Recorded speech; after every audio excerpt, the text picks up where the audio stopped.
Ia Male Ave. The Dave Hooker Show. A presentation of Off the Hook Sports. Objective insight, expertise, top guests. Available on YouTube, Apple, Spotify, and the Off the Hook Sports app. Download now for free. Also available on offthehooksports.com. I compute and obey. Now to Dave Hooker. Ready. I figure I'd go ahead and get Nico's name out of the way since we're going to be talking about him early and often. And I wonder if Kirby Smart and Mel Kiper Jr. can pronounce Nico Ia Ame Lava. I ask you that because they've got thoughts on Hendon Hooker and Tennessee's offense and how it might affect the Vols in the pros. Mel Kiper taking a bit of a swipe at Tennessee former quarterback Hendon Hooker, and then Kirby Smart taking a swipe at the whole offense. So we've got a lot to get to on the program today. Also, Josh Ward joins us for each and every Thursday. We're excited for that. And we'll play a little bit of four downs with him and talk about Tennessee's second-year players and what you can expect out of this crew that is getting deeper, the underclassmen in general. And in honor of the Masters, who would be your all-vol foursome? We're going to find a way to give things away at the end of the program.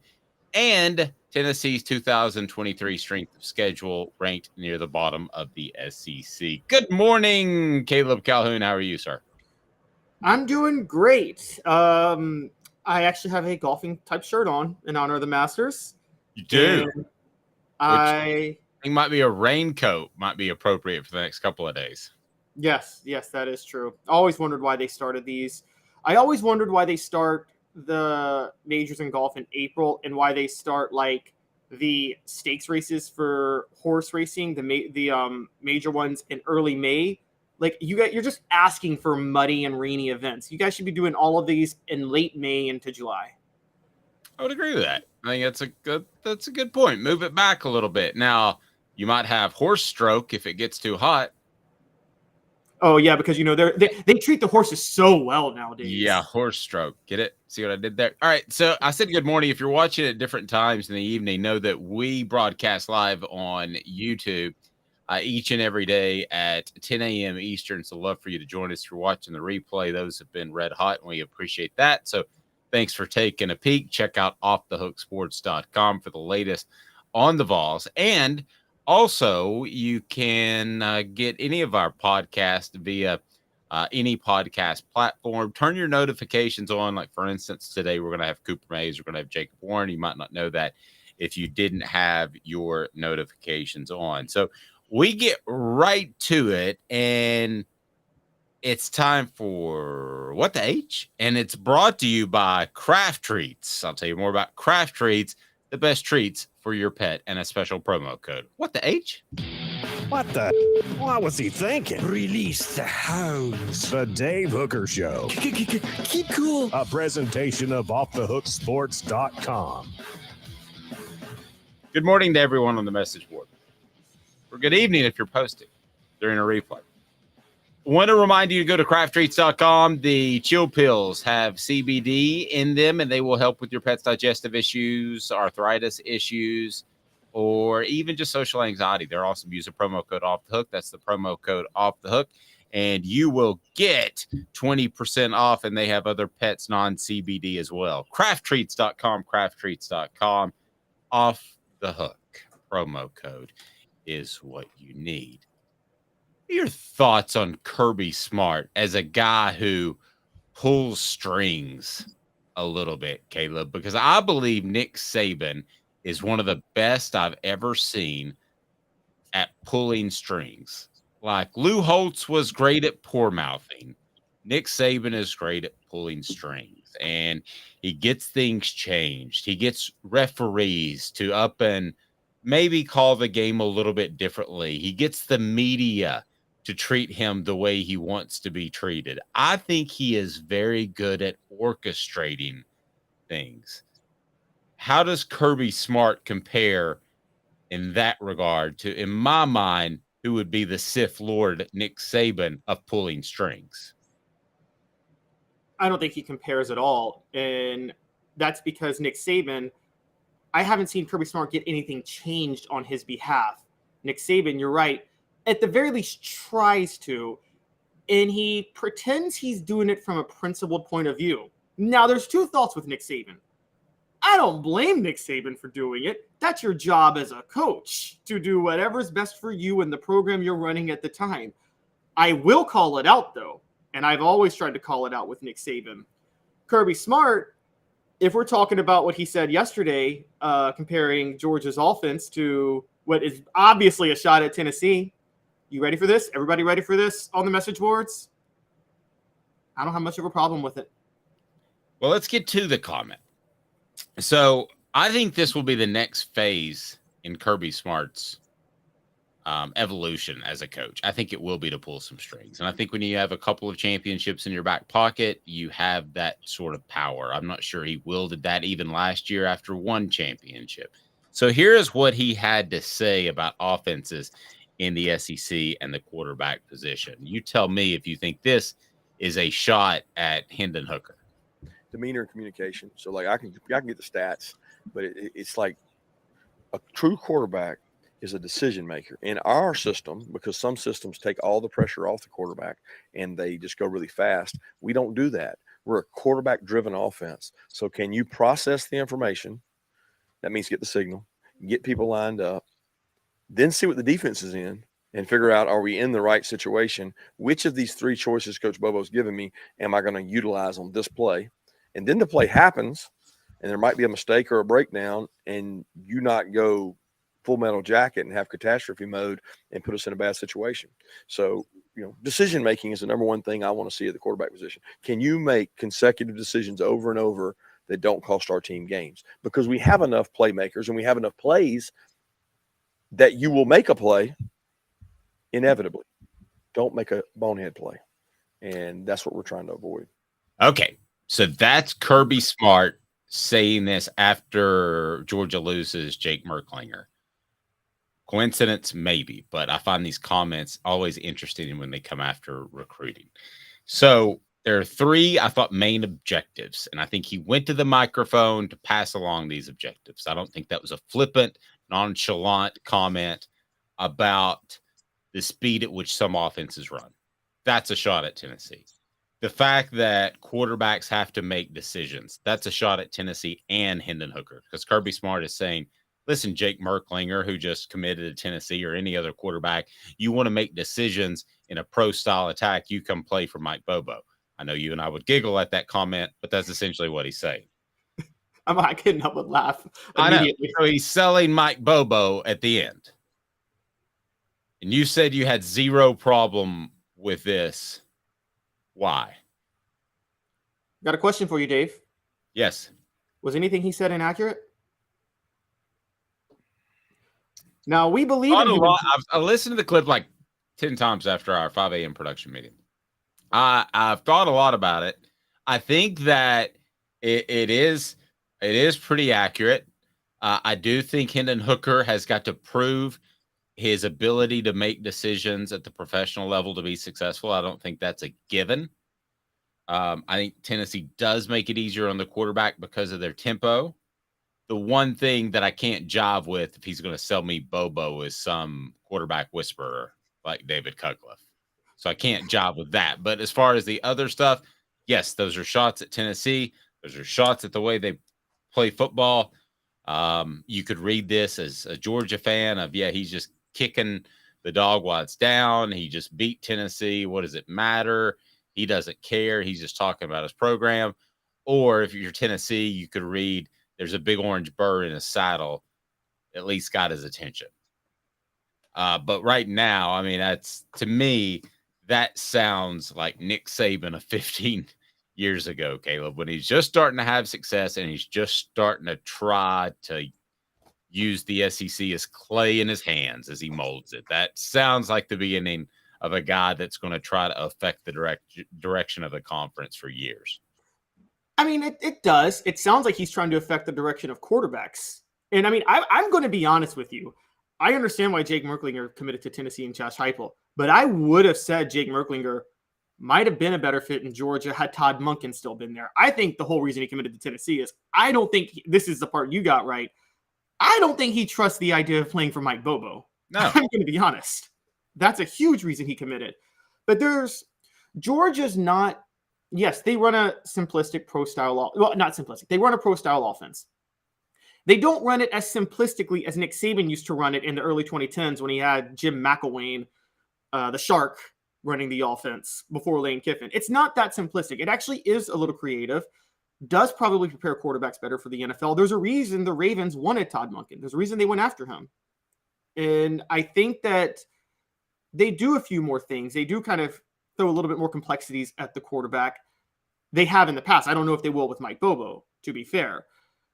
So I don't have a problem with this as much because one, yes, the selling Mike Bobo, that's the most inaccurate part, but that's not a shot at Tennessee. That's not a shot at anybody. He's trying to sell his offensive coordinator and the hire he made that you and I both think is very underwhelming. Everything else he's saying is accurate. And I've always said this. I'm very big on this. This is my perspective as a media guy.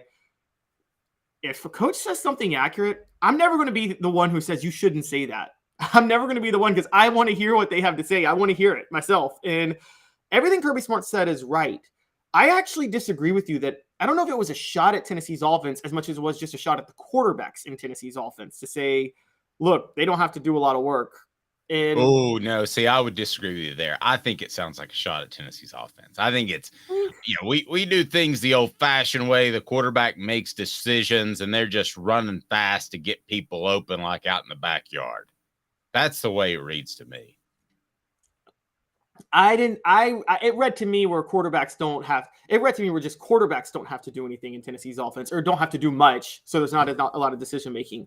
You could be right. It didn't sound like he was saying that Tennessee's offense is a gadgety, gimmicky offense. And he may think that, don't get me wrong, but it wasn't as annoying as Nick Saban complaining about tempo. Kirby Smart didn't ask for any rules changes to get rid of this offense because unlike Nick Saban, Kirby Smart actually beat this offense last year.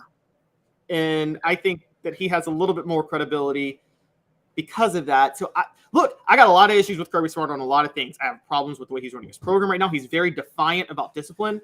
I got no issue with this because what he said that we believe was a shot at Tennessee, every bit of it was accurate. Don't think for a second that's not going to be on their Tennessee's mental bulletin board. Don't think for a second that if Tennessee beats Georgia at some point, that's not going to be something they immediately reference. It's a crazy start to the show. A double. What the H? What the? What was he thinking? Release the hounds. The Dave Hooker Show. Keep cool. A presentation of offthehooksports.com. Feels like we just did that.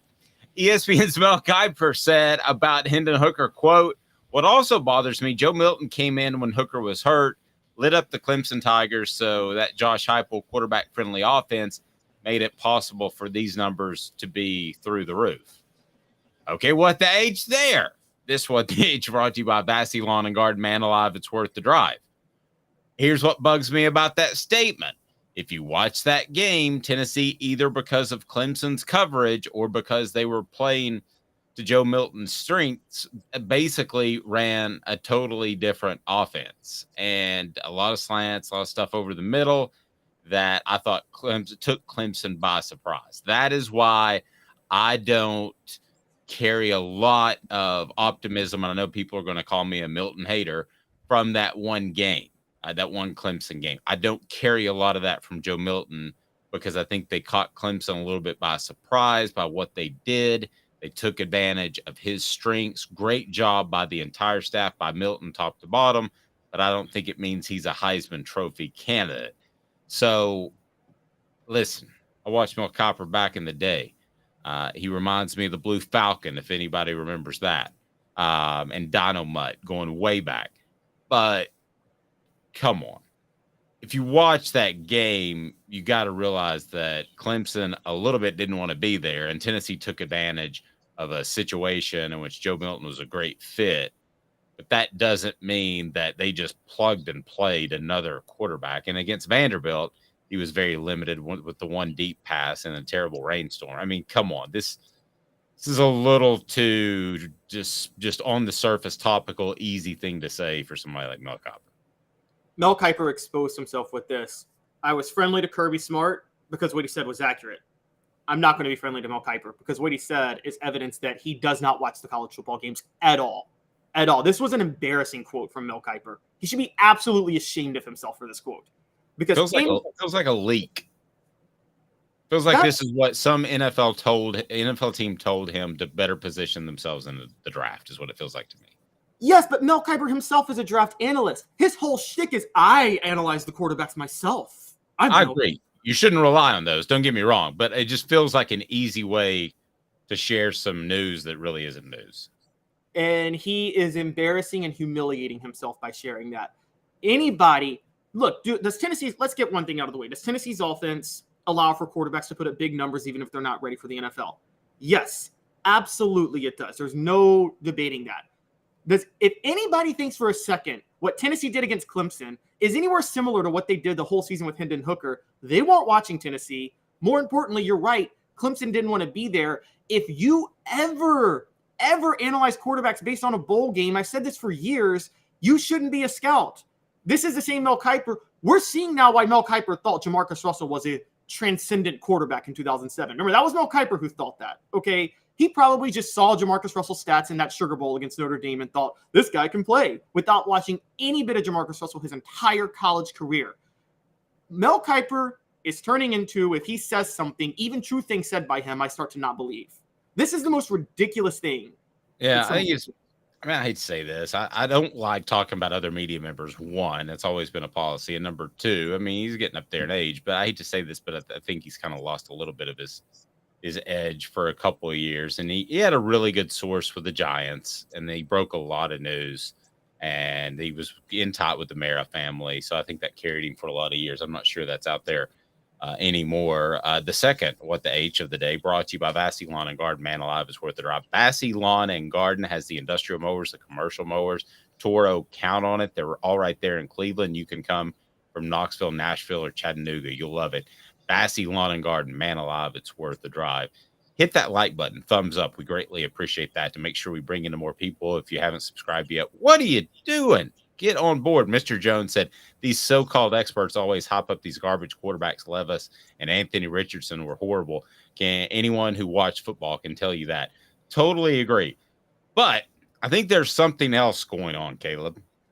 I think there's something else going on, and I'm going to use Mel Kiper's comments as a jumping off point. I think there is with Hendon Hooker, you're just too good. You're just too good. You're like Tim Tebow reborn. You're like LeBron James, and both of those guys had big hype about their personality and their character, and everybody I feel like has been waiting for LeBron James to mess up in some shape, form, or fashion, and he hasn't. There's a lot of people that were waiting for Tim Tebow to mess up. I had one person that was in a college event with me and said, I already had a beer. I just wanted you to know.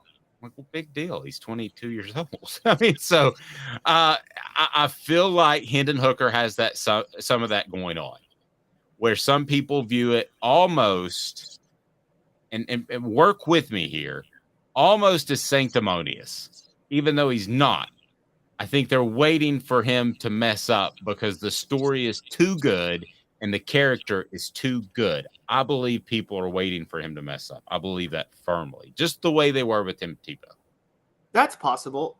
I think where Hendon Hooker is a little different, though, than Tim Tebow or LeBron James, or even, honestly, let's bring him out because he's beloved too, Peyton Manning in a certain way, who carried himself in a way that everybody respects I think that with those guys, yes, they were genuine. They're decent people, but they were trying to craft an image of themselves.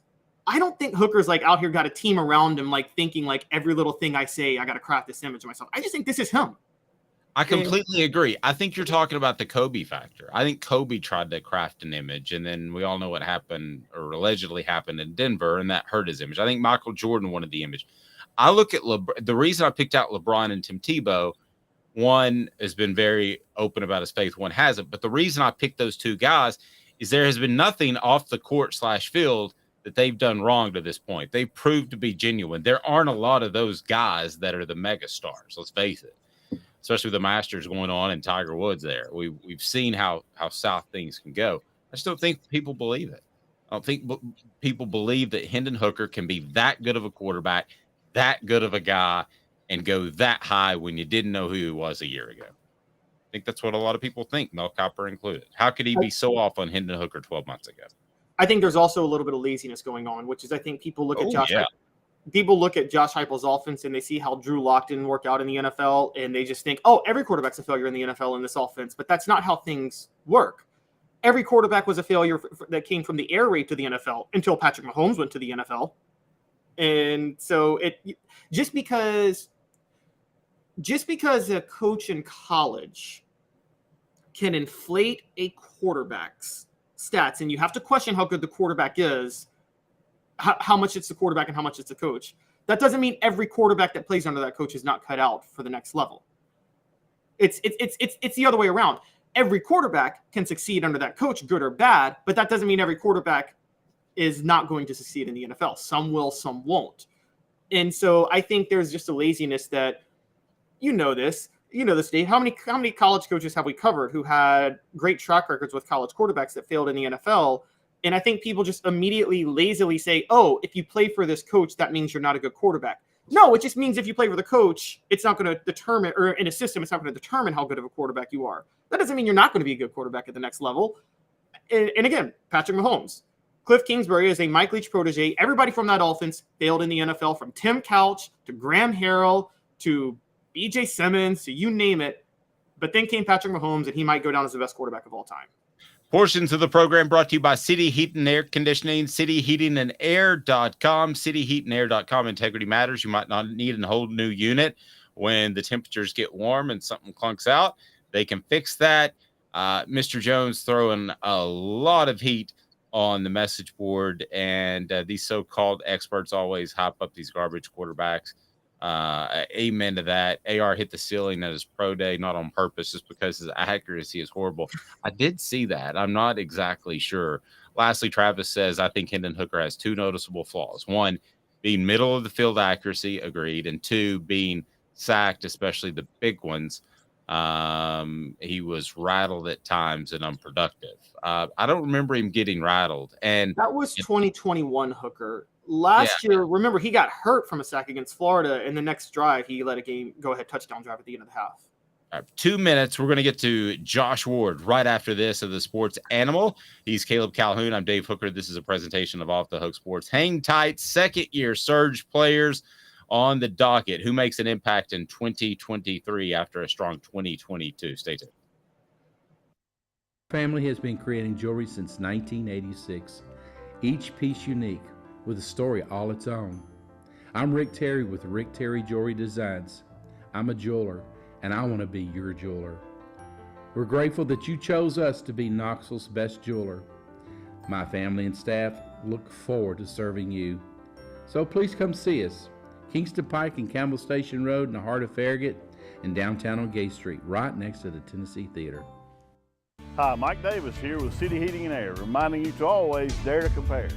Our team provides quality local heating and air service, installation, and maintenance across East Tennessee. We use only the best equipment like American Standard heating and air conditioning for your residential, new construction, or commercial needs. Honesty, dependability, and customer satisfaction have been the cornerstones of our business since 1961. City Heat and Air. Dare to compare.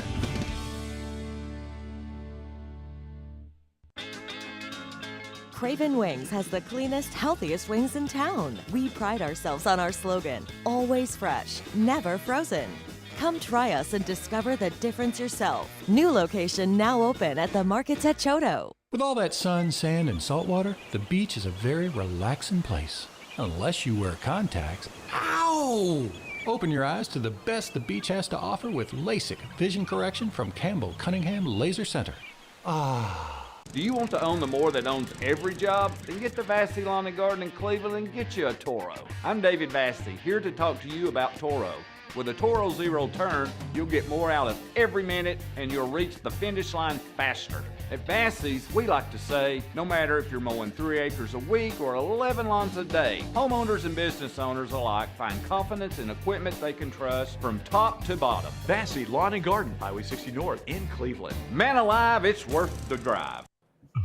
Who's this guy? Hello, who is it? The Dave Hooker Show. Who? A presentation of Off the Hook Sports. What? YouTube, Apple, Spotify, and the free Off the Hook Sports app. Back to Dave Hooker. Do you like the mug this morning, Caleb? Do you notice I'm going with a Marvel mug? Has all the Marvel characters on that? Oh, nice. Pretty strong. It was a Father's Day gift. By the way, if you're listening in the evening, we record in the morning.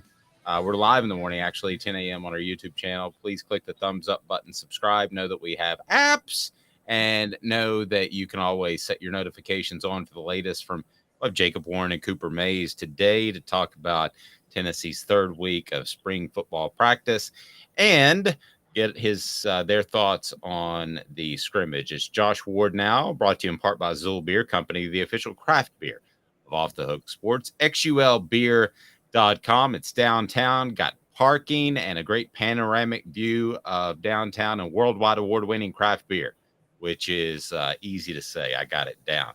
Josh Ward joins us now of the Sports Animal. Josh, how are you, sir? I'm great. Great to be with you guys. Okay, so we were just talking about, before we get to your second-year surge players that are on offthehooksports.com, or will be here around noon. But before we get to those guys, we were talking earlier about the Kirby Smart comments and the Mel Kiper comments about Joe Milton came in against Clemson, the Orange Bowl, and all this stuff. And I have a contention that people don't like Hendon Hooker just because he's too good. Like Tim Tebow. You know, you were waiting for him to mess up. And I use LeBron James, too, who off the court has done tremendous things. I just feel like some look at Hendon Hooker and say, there's got to be a flaw there. There's got to be something wrong. I mean, do you see what I'm saying? And all everybody's waiting for the other shoe to drop. Maybe so. I think most people like Hendon. He didn't make it to New York for the Heisman, and that still is a little confusing. But I think there's a good chance he would have been there if he hadn't suffered the injury and just exited the conversation at the end of the season after the South Carolina game. And Tennessee lost that game. That didn't help. So I find that a lot of people like him, but with what Kirby said, I think it's natural, especially if you're talking about a program that's going to try to hold off Tennessee. And Georgia doesn't have to worry about Tennessee, but has to be aware of what's going on with the program. It's easier if you're in that position to try to dismiss what Tennessee is doing and point to the system, which then ends up being kind of an attack on the player. And there's an NFL draft aspect to that, but over the last several weeks, despite what Tennessee's system is, a lot of analysts are coming out saying, man, I really like this Hendon guy. And I think he really impressed NFL teams at the Senior Bowl and during the Combine and then Pro Day process that he's gone through. So I think a lot of people like Hendon, but I do think it's natural when you see someone have success quickly, kind of out of nowhere, to try to find reasons to dismiss that. Let's talk about your second-year surge players that'll be on offthehooksports.com. And this would be, I would think, the year after you get players a full year in your system that you would start to see the impact of Josh Heupel's recruiting in reality. Like we saw some Dylan Sampson last year, but I mean, this year to me is where you really start to see some traction there. Yes, Sampson's a part of that piece, and he played in a couple of games where fans were able to see exactly how effective he can be in Tennessee's offense with his burst, his speed. In that second half against Missouri, he had a couple of plays where he kind of shot out of the backfield in a way that his teammates are not able to do. Not a knock on them, but he had a different ability that could really be effective in Tennessee's offense, especially with as fast as it goes, with the speed that he has on the field. But he also had some understandable expected flaws. In the LSU game, he's in playing, and that was a game where he's going back home, but made a big mistake in pass protection, got Hendon hit, ball pops out loose. He hadn't made a heads-up play to grab the ball, but pass protection is always the number one question for a freshman running back, and it was the number one concern Tennessee coaches had, and he talked about it this week. So Samson, guys on the edge on defense have to step up. Joshua Josephs and James Pierce. With Byron Young gone, it's not just Josephs and Pierce, but they stand out from a talent standpoint. We saw Josephs play last year. It's obvious the staff likes him. If they can play at a higher level, if Pierce is a guy that they can count on to go along with Tyler Barron and Roman Harrison, then Tennessee's defense on the edge could be more effective than it was last year. And then one other guy, Squirrel White, I even wrote in there, does he count? Because we've already seen him kind of surge a little bit in the Orange Bowl, but he is obviously a second-year player to watch with an expanded role likely this upcoming year. Josh, is there a bit of, I don't want to use the word frustration, but I really don't have a better term, with Addison Nichols in the sense of there was a lot of hype behind him last year. As a freshman, he seemed to show flashes of becoming great. Now they're actually having to work him into the rotation because there is no backup behind Cooper Mays. And it just doesn't seem like has he made the transition yet from raw potential to actually picking up the offense? Well, he's on my list, but I wrote it more in terms of being ready as a backup at center. Could he potentially start at guard? That is on the table, but it doesn't seem like that's getting as much attention for Nichols. A year ago, during the spring, Josh Heupel said Addison Nichols is going to be a great player and made sure to emphasize not good, great for Tennessee. He is just entering his second year, and that can be difficult on the offensive line in the SEC, but he was a highly touted player that Tennessee targeted and went after very quickly out of the Atlanta area. So I don't know if there's frustration with him. Let's find out how the next 10 days go, and if we see him in the spring game playing a vital role on the starting line with Cooper Mays having been out. Cooper's the leader there on the interior. He's so important, and you know him and have seen over the last year what he brings to the table from a leadership standpoint, management on the offensive line. That really matters. Addison, I think, has all that potential for Tennessee as well over the next couple of years. But is he ready right now? They may need him to be. Either in a backup role or if nobody else emerges that they're comfortable with at left guard. Another guy that you mentioned, second-year surge story going on up around noon today from Josh Ward. It'll be on offthehooksports.com. And Tennessee wants to play vertical in this defense. And I think that's going to continue even as they get more depth. I think they want to be an attacking style. So how important is it that Tyree West gets north and south, young man? Well, it helps that they have a number of guys. See what I did there? The north and south end, young man. Tyree West. North a little bit. I mean, you have to stop and point it out. It's kind of brutal. I thought it was too layered, though. Go ahead. Sorry. Yeah, we'll turn east as quickly as possible after that one. But I think he's important because he's one of the most talented defensive linemen. But the really impressive thing Tennessee has done is they've developed guys. They've targeted players who can come in and at least be a part of the rotation, like Tremblay, who came in from USC a couple of years ago, and Omar Norman-Lott, who's come in as a transfer from Arizona State, who should play along with the defensive line rotation. But with Latrell Bumpus gone, he was an important player, a leader on the defensive line. They have Amari Thomas, who is probably their top guy there in that role. But West takes no backseat to anybody in terms of talent, ability, can rush the passer as a big guy close to 300 pounds. So his ability to play a regular role on the defensive line this year is what we talk about when we discuss what Tennessee's defense needs to do if Tennessee's going to try to get to the level, remain on the level of Alabama, Georgia, LSU, those programs that have been at the top. And I know about the wins individually last season, but to really be a part of that level, you have to have that kind of talent up front in the SEC. So same as the offensive line conversation, on the defensive line, you need as many game-changing players as possible, and Tyree West fits that profile. Something we didn't see as much last year because of the profile of the defensive lineman that we saw in 2021 was you brought up Caleb Tremblay. I didn't know a word to use at the time, so I called it like a hybrid defensive lineman because Tremblay and Jacqueline Blakely could both play in the middle or on the edge because they were kind of that tweener size. They were like in the 270 range. I thought Dominic Bailey was going to be that, but I haven't really seen that from him yet. Is there anybody else that could like fit that profile this year for Tennessee? Well, maybe this is that year for Bailey. Rodney Garner talked about him recently. He was a 4-star prospect out of the Maryland area and got some conversation last year. So I think he's continued to develop. He just wasn't a high-impact, immediate player for the defensive line. Amari Thomas, as I mentioned, I think he's that all-SEC level player for Tennessee. I think he has a good chance to be an NFL player for several years after this. But that's why this second-year group, so Pierce, Josephs, and Tyree West all together, they need all three, I think, to step up and emerge. And they might have more defined roles. But, West is that kind of guy where – think about the Georgia game a year ago. So if we go to the best of the best, Georgia has been that. So much of the conversation that game going in was, okay, the tackle position for Tennessee is so solidified. Look at what they've done. Look what they did against Ojulari and Will Anderson.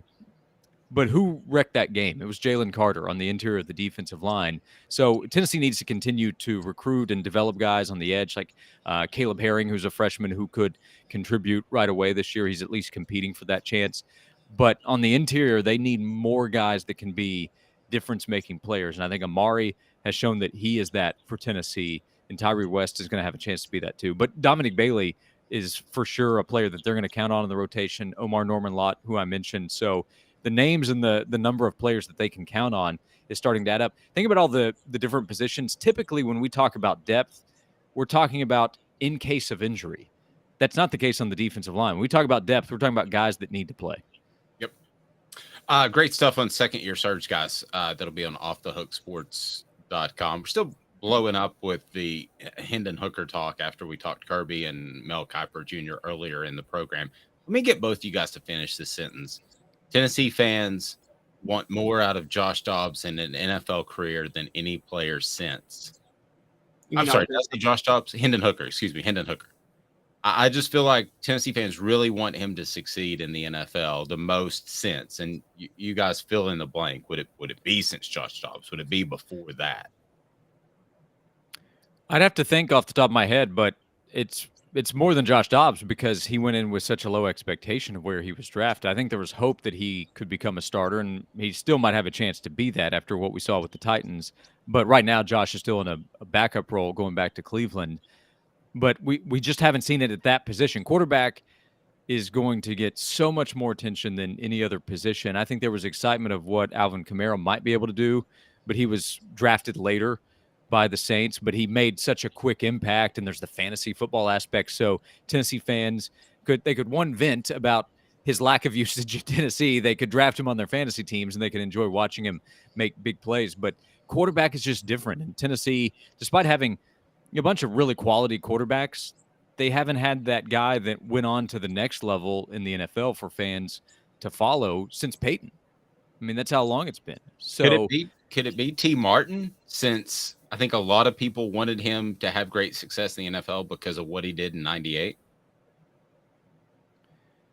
I mean, maybe it's so much more realistic to me for Hendon for that to be a possibility. I think you need to see guys go out there and play and have a chance. So a lot of it's going to come back to the skill positions. Like, I think Tennessee fans love seeing Trey Smith do what he's doing for the Chiefs, but it's difficult to say I have this expectation for what he's going to be as a right guard. So quarterback is its own separate category, but Hendon to me is, if we're talking about quarterbacks, I think he runs away with it compared to the other quarterbacks just because of the opportunity that's expected, probably being a first or second round pick, which means that team is going to draft him to play him at some point when the other quarterbacks, Caleb, they were saying, okay, maybe this guy will get a shot at some point, but we kind of have to wait on it. Good stuff. You can listen to Josh from noon to 3 on the Sports Animal in Knoxville, and we appreciate you as always, Josh. Have a great rest of the week. You too. Thanks a lot, guys. Thanks, man. Josh Ward of the Knoxville News Sentinel. Yeah, and somebody wrote Peyton. I guess I'm kind of looking at it as post Peyton. Everybody wanted Peyton to do well because he came back for his senior year. So I'm kind of looking at this as post Peyton. Josh, I think, brought up a name, though, that I actually agree with. Until he said it, I didn't think, but it's Trey Smith. And I know he's a right guard, but how could you not root for Trey Smith? With the blood clots and all of that. Coming back for his senior season when he didn't have to because his mom, who passed away from breast cancer when he was in high school, wanted him to get his degree. So he kept his promise to his mom and put his NFL career on hold when he should, given his situation, he should have taken the money when he could. And still fell to the sixth round. For me personally, it was probably Eric Berry, because I've told you about how he came out and answered all the questions when you could tell he didn't want to, and that wasn't a real fun time for him. It was very obvious. So I would probably say Eric Berry. I wanted to have great success, and a lot of people were on board with that. There was no doubt he was going to have success in the NFL. You knew he was going to be a star. Right, but you also want it. But you know how the NFL is. You can land with the Falcons and get lost. So he landed with a fan, a great fan base in the Chiefs. I don't know if there's a lot of places that there's a lot of places in the NFL you would rather go. I mean, if you think about it, and then the Chiefs, they have a college-style fan base. I think the best run programs, the best run teams are probably. You might want to go to Green Bay. Yeah, Green Bay. If you can handle the cold. I think Baltimore is really, really well run. Easy for me to say.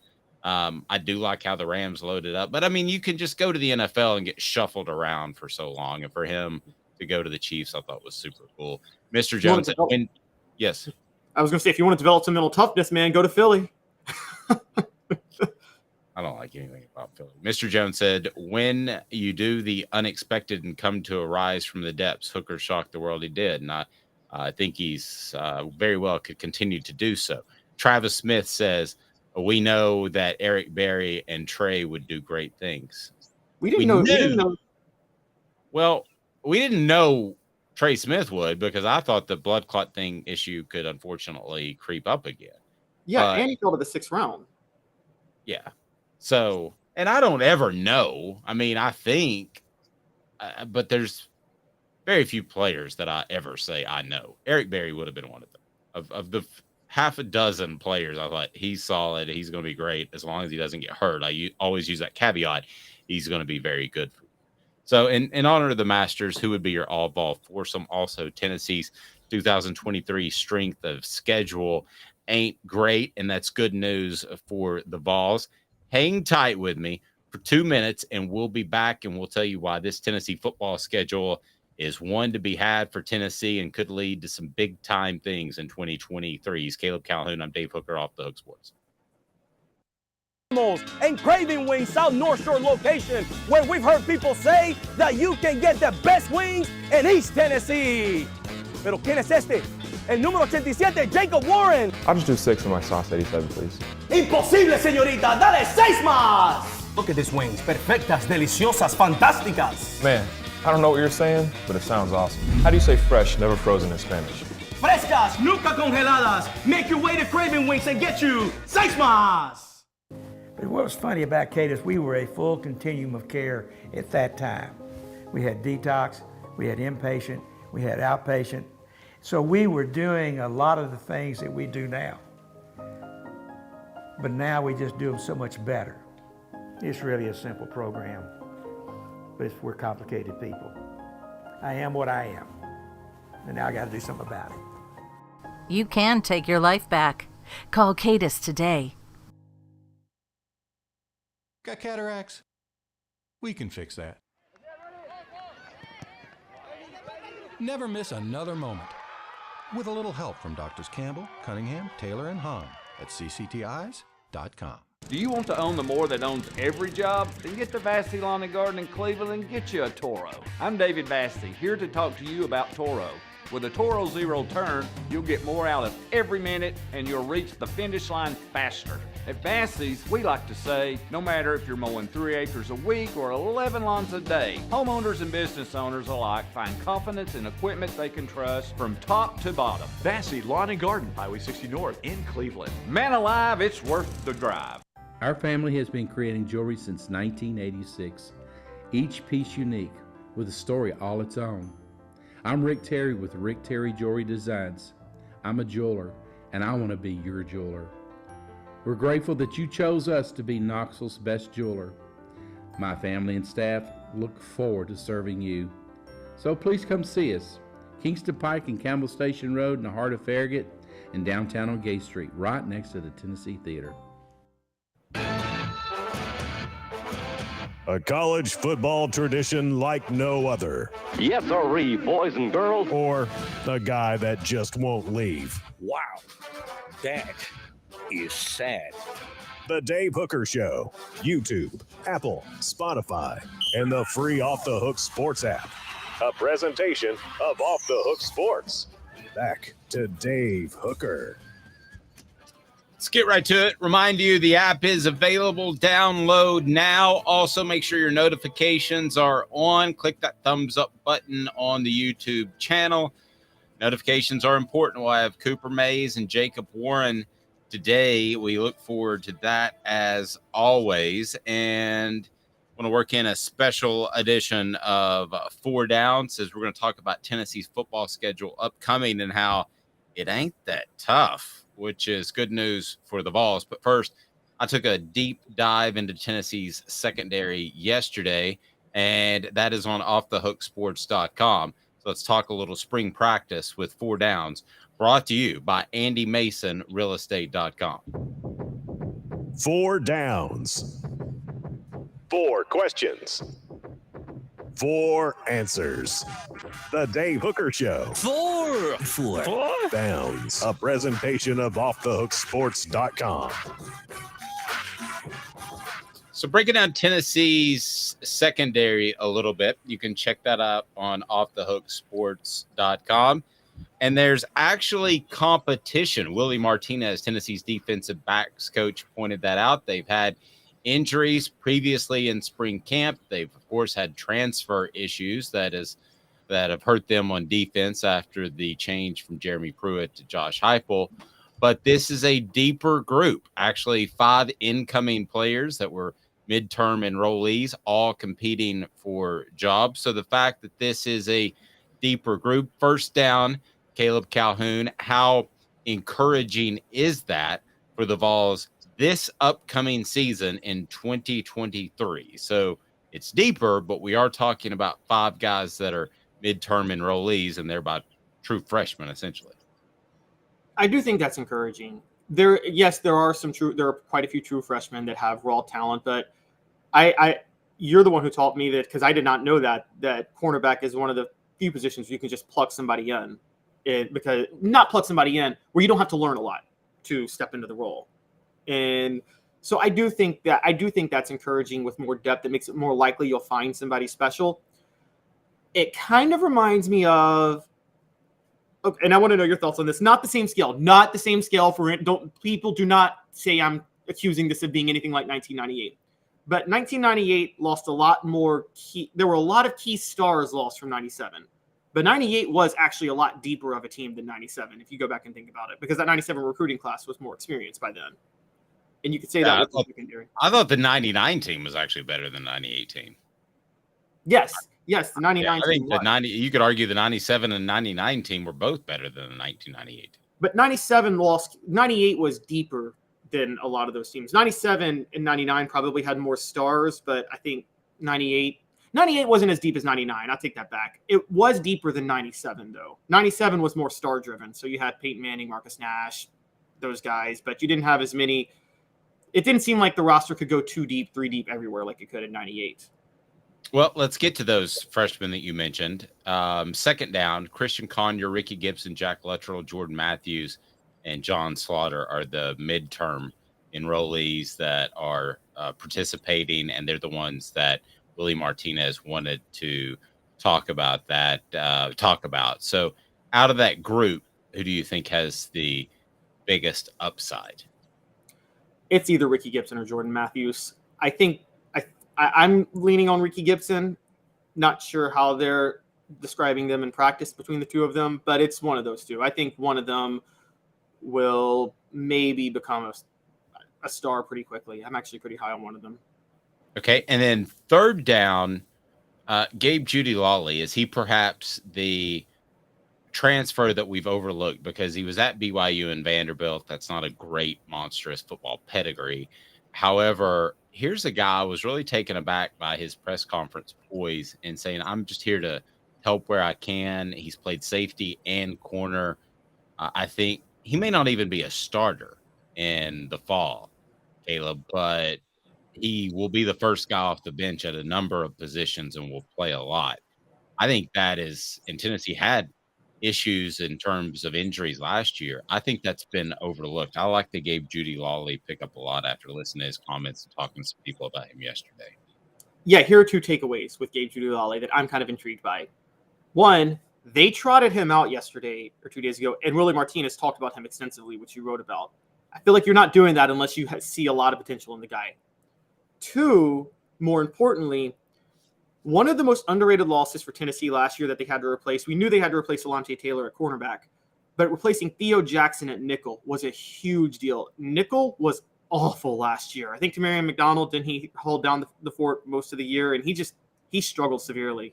And I think that you might be able to see Gabe Judy step into that nickel role. No, I think you're right. Four Downs brought to you by AndyMasonRealEstate.com. We'll get to fourth down after I tell you that AndyMasonRealEstate.com can save you a ton of money, thousands, if not tens of thousands of dollars. AndyMasonRealEstate.com, over 40 years of experience right there in Knoxville in the real estate field. It's awesome. AndyMasonRealEstate.com. It is absolutely the best service and the best prices from any realtor in Knoxville. How's that? So this Tennessee defense, and in the secondary, here's fourth down, ranked 12th among passing yards allowed. What's a successful season statistically for this defense, considering that the Vols are going to put their defense in a bad position because of their offense by nature of what they do offensively? What's a good season? Well, first, let's point out that yards allowed is a completely overrated stat for this defense. They run tempo. There are so many possessions that they're just going to allow a lot of yards. I think we both agree with that, right? Yes, no doubt. So the question then becomes yards per attempt. And I would say a successful season for this defense would be giving up less than 7 yards per attempt through the air. How about that? Don't give up 7 yards per attempt. I'll make it a little bit more simple. At the end of the day, whatever statistical measurement we use, they need to be in the top half of the SEC. Okay. I mean, Tennessee is recruiting at a level that its coaches should have them, if not this year, then really soon, like 2024. I don't know. They should be top half. I'm not saying they need to be one or two because of the offense that they play. They can be top half offense in the SEC. See, I'm going to have an issue with that because I don't think it's possible. Their defense plays so many possessions that I don't know if it's possible in raw scoring defense for them to be in the top half of the SEC. I mean, when you run against a team like Kentucky, Tennessee could theoretically have a better defense than Kentucky, but Kentucky plays half the possessions in a game that Tennessee plays. They're just naturally going to give up fewer points. Well, but if Tennessee doesn't start to develop a little bit of a 4-minute drill on offense, that's always going to be a problem. So I'm assuming that's going to start to happen, that once or twice a game when they have control, once or twice a second half, that they're going to be able to control the ball instead of just scoring at will quickly. I'm assuming that's how they develop as a program. So as a program, I think Tennessee's defense needs to be top half in the SEC. I don't think that's asking too much, even with the up and down offense. I think they should be top half in yards allowed per play. I focus in this day and age in football. I'm real big on yards per play, points per possession, those type of things. Yeah, I mean, I'll take that metric. That metric works just fine for me. Check out that on offthehooksports.com. And then we're going to get to Tennessee's football schedule, which, again, ain't great. But also, we've got a fun game that we're going to play. Who would be in your all-time ball foursome as the Masters is ongoing. So that's always a good thing to do. So hang tight. 2 minutes back with you, and opportunity to give away some stuff and also break down Tennessee's schedule for next year. The Balls are in pretty good shape. Hang tight. and Craven Wings South North Shore location, where we've heard people say that you can get the best wings in East Tennessee. Pero ¿quién es este? El número 87, Jacob Warren. I'll just do 6 of my sauce 87, please. Imposible, señorita. Dale 6 más. Look at these wings. Perfectas, deliciosas, fantásticas. Man, I don't know what you're saying, but it sounds awesome. How do you say fresh, never frozen in Spanish? Frescas, nunca congeladas. Make your way to Craven Wings and get you 6 más. But what was funny about Kate is we were a full continuum of care at that time. We had detox, we had inpatient, we had outpatient. So we were doing a lot of the things that we do now. But now we just do them so much better. It's really a simple program, but we're complicated people. I am what I am, and now I got to do something about it. You can take your life back. Call Cadis today. Got cataracts? We can fix that.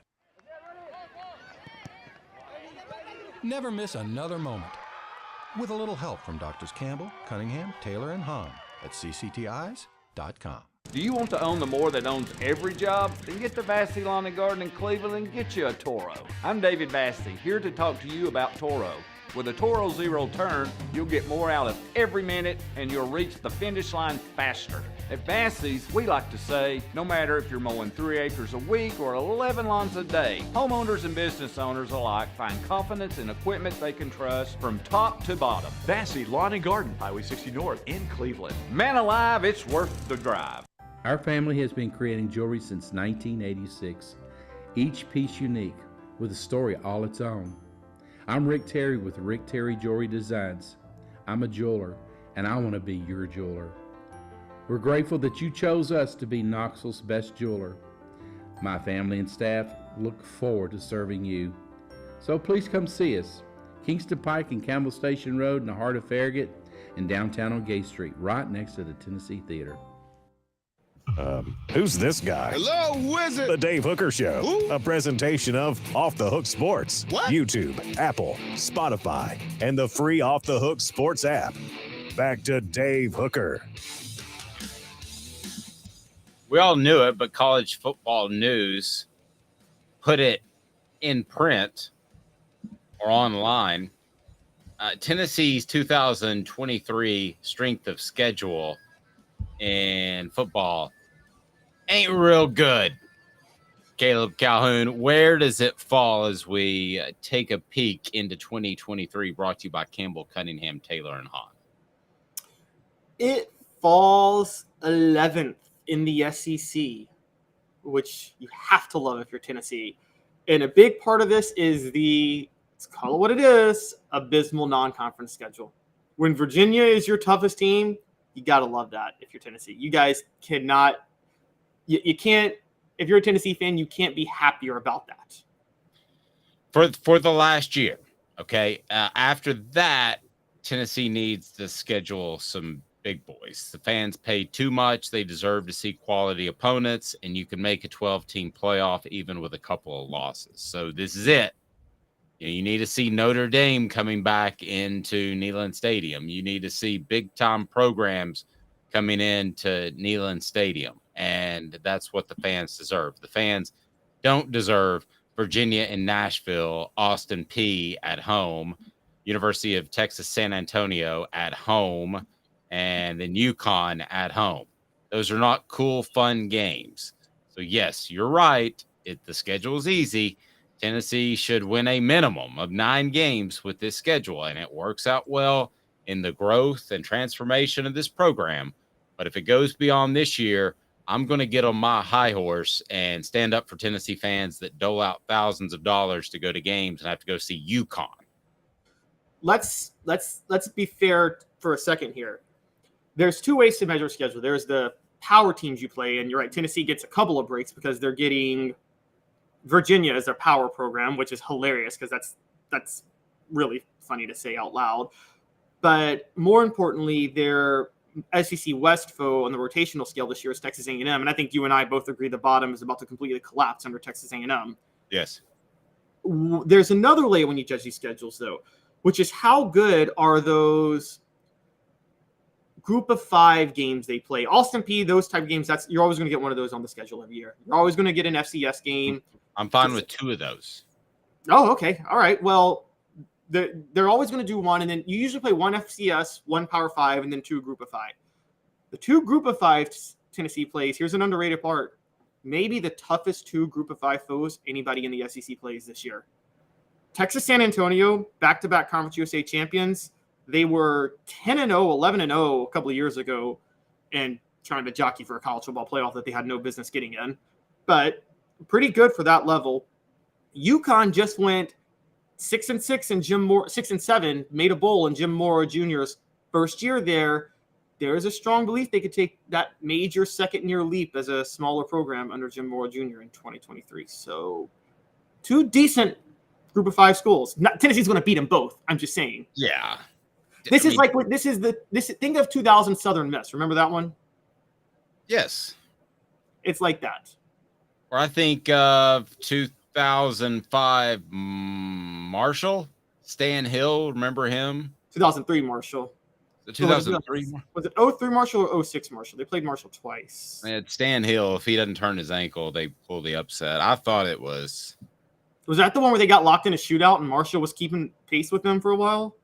Yes. Yeah, that was 2003. Well, I'm fine with these schedules if that's what you want to do for now, but it's over after now. I mean, you've got to give people a reason to show up to the stadium. And I know that sounds crazy right now since Tennessee's scoring a cajillion points, but I hate to tell you, things tend to ebb and flow. So you want to have a stronger home schedule than you have now if you're Tennessee and you want to continue to be relevant. That's true. Or you could just do the old Philip Fulmer move, which is play a group of 5 team, beat them, and then pretend that they would be a middle of the pack SEC team like he did with UAB. Remember the 2005 opener against UAB? Yes. Yeah. And they barely win. I don't think that would have been a middle of the pack. I would never forget Fulmer he spent the whole week trying to make UAB seem like they belonged in the SEC. Campbell, Cunningham, Taylor, and Hahn, they know better because they can see clearly, and they're local. Love Campbell, Cunningham, Taylor, and Hahn. I had LASIK correction vision surgery, and it works fantastic. No contacts, no glasses. Absolutely love it. Campbell, Cunningham, Taylor, and Hahn also has local doctors. They are fantastic. One person on the message board said that they were concerned about Virginia. That's not a team that you mentioned. Should Tennessee be concerned about Virginia? Well, they shouldn't be concerned about UConn or University of Texas San Antonio, the great Riverwalks, and you brought them up. I brought them up as good group of 5 schools, but Tennessee should never lose to group of 5 schools unless Jeremy Pruitt is coaching. The San Antonio Riverwalks. That would be a great name for them if they ever got an NFL team. Spent a lot of time in San Antonio. If you need to know the ins and outs in San Antonio, I got your back.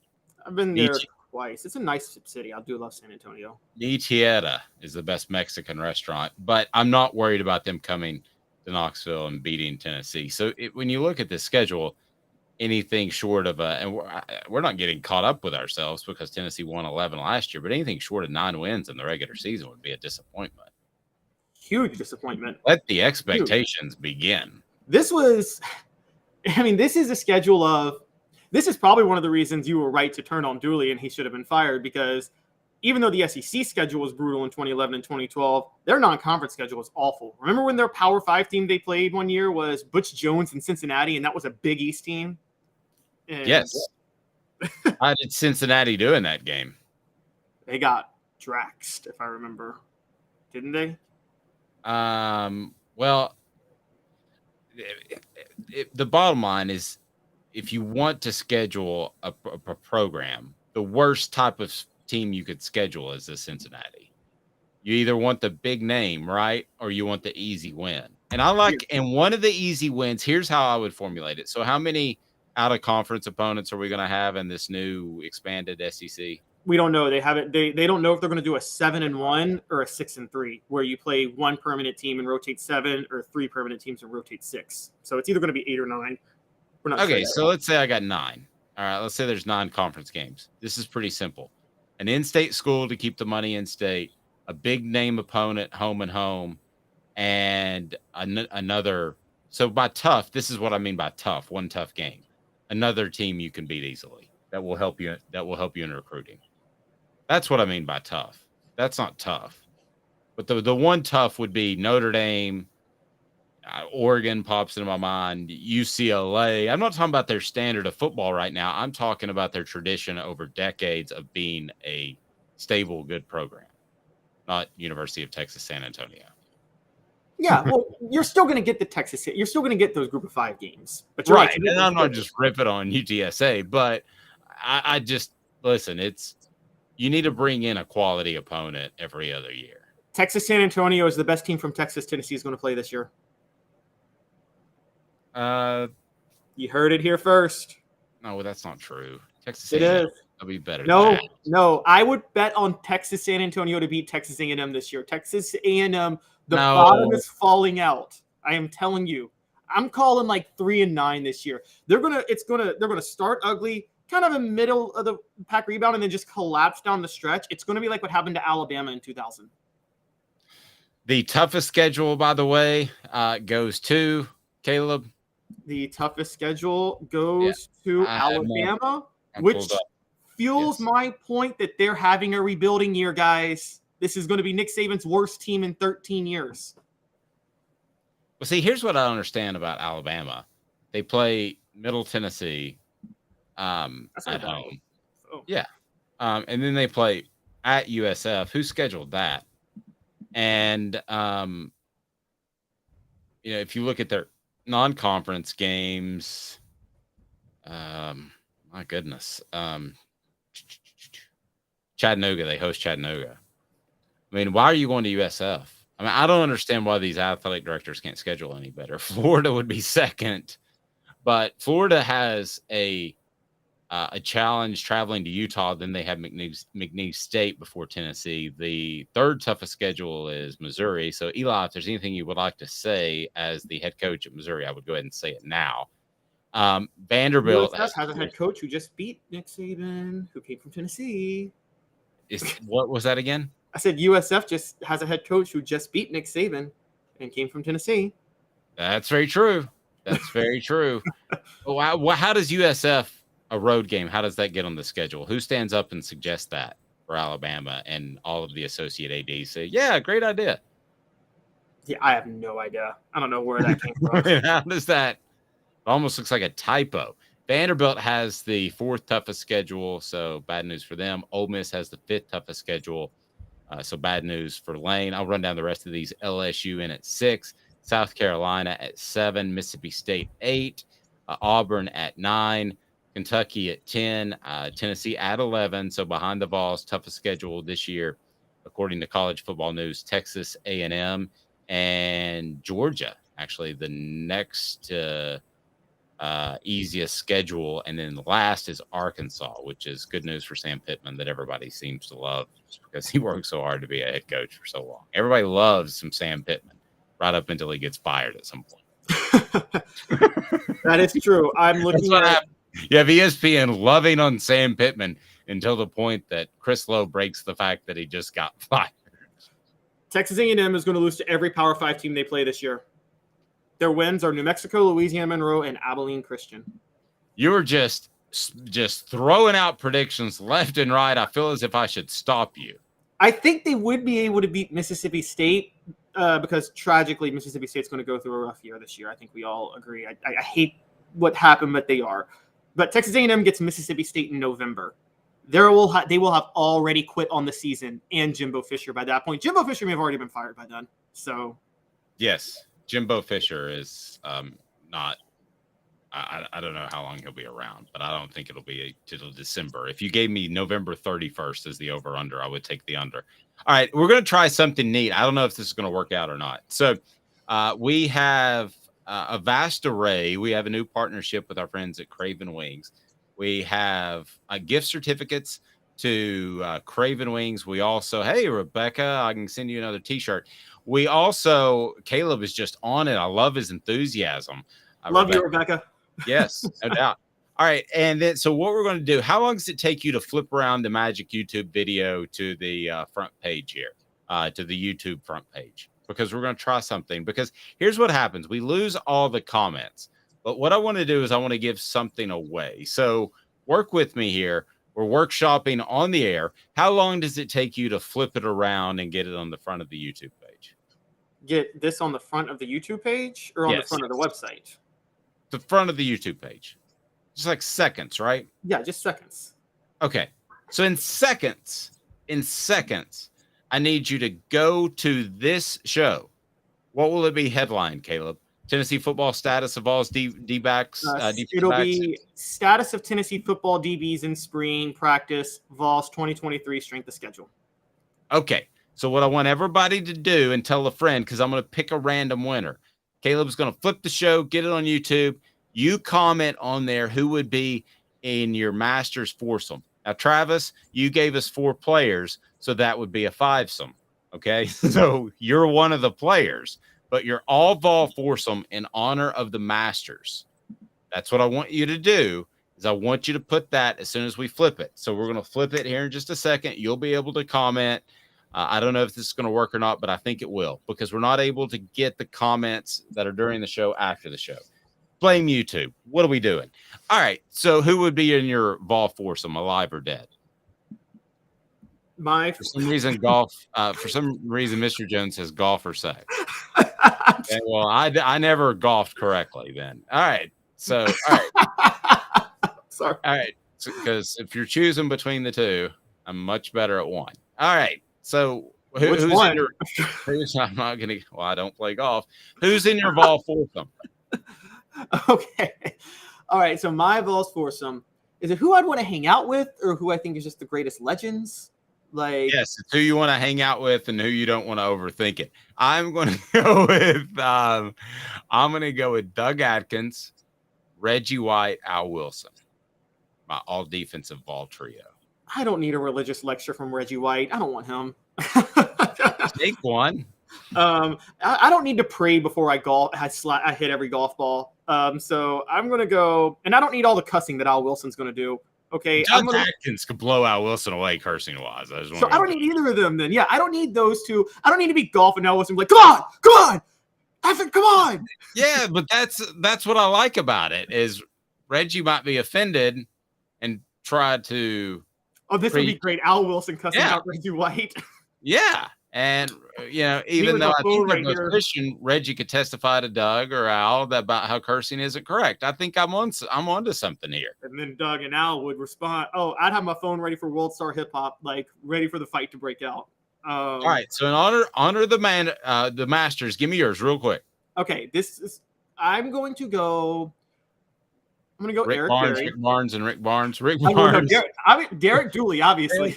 Caleb's going Rick Barnes' brother, and whoever Rick Barnes wants to invite. No, I'm going to go Eric Berry. I'm going to go Johnny Majors. Johnny Majors will just be the most fun person to talk to on the golf course. And I'll probably go for my last one. I think I'm going to go, okay, so Eric Berry, Johnny Majors, and he got me. I'm gonna go Al Wilson. Even though he's got the intensity, it'd be fun. Oh, somebody said Pat Summitt. We should have had that on there. All right. Flip it over, Caleb, and comment on the message board. I'm gonna pick a winner today that I think's the best. Candace Parker, too. That should have been mentioned. Oh, you're right. Al Wilson's off, Candace Parker's on. Eric Berry, Johnny Majors, Candace Parker. I think Al Wilson would agree with that. He's Caleb Calhoun. I'm Dave Hooker. Flip it. Comment. This is Off the Hook Sports. Have